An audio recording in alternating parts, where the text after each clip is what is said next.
আসসালামু আলাইকুম। আজকে আপনাদের সঙ্গে খুব সহজ নিয়মে চিড়া ভাজার রেসিপি শেয়ার করব।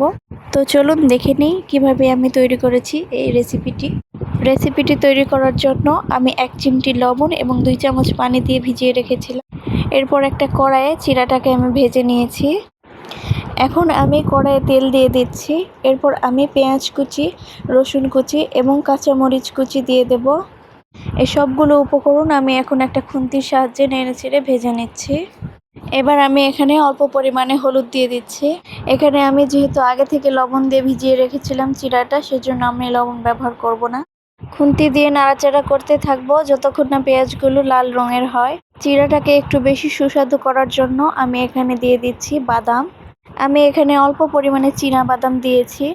চীনাবাদাম দিয়ে চিড়া খেতে অসম্ভব মজার হয়। এবার আবারও খুন্তির সাহায্যে নাড়াচাড়া করে ভেজে নিচ্ছি। এরপর এখানে আমি আগে থেকে ভেজে রাখা চিড়াটা দিয়ে দিচ্ছি। চিড়াটা দেওয়ার পর আমাদের অনবরত নাড়তে থাকতে হবে যাতে নিচের দিকে তলা ধরে না যায়। এই সময় আমাদের চুলার আঁচটাকে মিডিয়াম আঁচে রাখতে হবে। নেড়ে ছেড়ে নিলে এখানে আমার চিড়া ভাজাটি তৈরি হয়ে যাবে। ভিডিওটি ভালো লাগলে অবশ্যই সাবস্ক্রাইব করবেন। ধন্যবাদ।